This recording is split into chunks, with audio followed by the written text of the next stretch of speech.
Class है, this will be your 5th lecture. बेटा ये आपका 5th लेक्चर है साइंस का, जिसमें हम प्रोटोजोआ के बारे में पढ़ना चाह रहे हैं। ठीक है, तो protozoa are simple unicellular microscopic animals. Protozoa क्या होता है? यूनिसेल्युलर होते हैं, माइक्रोस्कोपिक होते हैं, एनिमल्स होते हैं। जैसे अभी तक हमने जो दोनों के बारे में पढ़ा वो प्लांट्स थे, ये आपके एनिमल्स हैं। ठीक है, the word protozoan means the first animal. तो एक्चुअल में प्रोटोजोआ का मतलब क्या हुआ? First animal. Protozoa can be found इन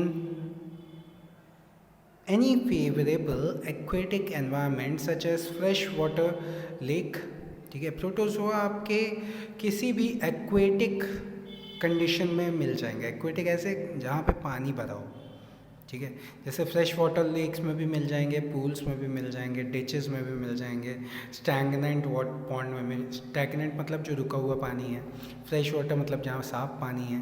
ठीक है, या फिर मॉइस्ट सॉइल, गीली मिट्टी। ठीक है, and the bodies of animal including man as parasites. ये इंसानों के अंदर भी मिल जाएंगे, क्योंकि इंसानों के अंदर भी बेटा पानी होता है। If you don't know, 75% of human body is water. ठीक है, तो 75% के आसपास अगर आपकी बॉडी में पानी है तो उसमें भी ये प्रोटोजोआ रहते हैं। ठीक है, as parasites. They have saprophytic और पैरासिटिक मोड ऑफ न्यूट्रिशन, मतलब they depend on others for their food. They can move from place to place with the help of pseudopodia. Pseudopodia as an fake feet. Flagella, flagella ये यहाँ पे ये देखो, ये जो ये धागे जैसे है ना, ये फ्लैजेला होता है। ठीक है, उसके ऊपर से और सीलिया, ये जो ये धागे जैसे हैं, ये वाले धागे जैसे, ये सीलिया है। फ्लैजेला ये जो एक है, सिंपली एक, तो ये फ्लैजेला है, और ये खूब सारे हैं तो ये सीलिया हो गए। ठीक है, प्रोटोजोआ मोस्टली रिप्रोड्यूस एसेक्सुअली, मतलब ये अकेले खुद से रिप्रोड्यूस कर जाते हैं। ये they don't need anyone else for their reproduction. Reproduction as in to produce more of their kind. ठीक है, अपने जैसे और बनाने के लिए इन्हें किसी की ज़रूरत नहीं है, ये खुद से रिप्रोड्यूस कर जाते हैं। ठीक है, बाय बिडिंग मेथड से, या फिर बाइनरी फिजन और स्पोर फॉर्मेशन। 3 तरीके में से किसी भी तरीके से दे रिप्रोड्यूस। ठीक है, they are of different shape and sizes. Some of common protozoa are shown here. तो ये कुछ टाइप्स हैं बेटा प्रोटोजोआ के, जिसमें से एक है यूगलेना, फिर है पैरामीशियम। ठीक है, उसके अलावा एक है अमीबा। तो ये अलग अलग टाइप्स हैं आपके उसके। ठीक है, प्रोटोजोआ के। फिर आ जाते हैं viruses. Viruses are considered neither as living organism nor non living organism. जो आपके वायरसेस होते हैं ना तो ये लिविंग होते हैं ना नॉन लिविंग होते हैं।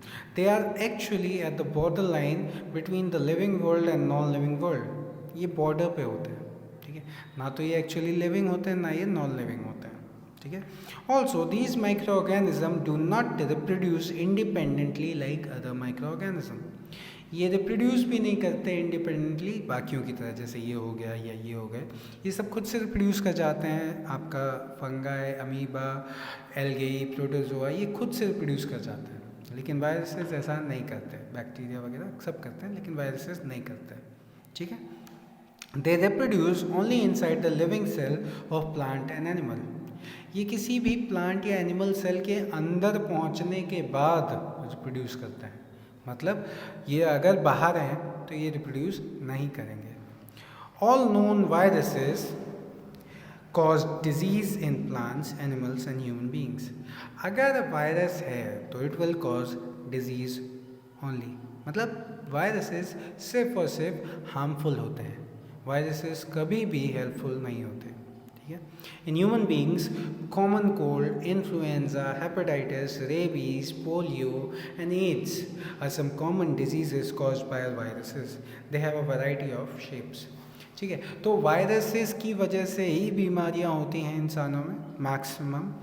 और ये जितनी भी बीमारियां यहाँ पे दी गई हैं, जैसे पोलियो हो गया, हेपेटाइटिस हो गया, या फिर आपका कॉमन कोल्ड हो गया, इन्फ्लुएंजा हो गया, एड्स हो गया, या आपका कोरोना वायरस हो गया। कोरोना ठीक है। तो ये सब के सब वायरस की वजह से बीमारियाँ हो रही हैं और इन सब का अलग अलग शेप होता है। जैसे कोरोना का शेप आपने देखा होगा, इसमें देखो ये अलग अलग मम्प्स की बीमारी का शेप ये रहा, पोलियो का ये रहा, HIV का शेप ये रहा। तो इस तरीके से इनके अलग अलग शेप होते हैं, ठीक है। नेक्स्ट लेक्चर में बेटा हम process related to micro organism पढ़ेंगे। इस लेक्चर में आपका बस इतना ही। Thank you class.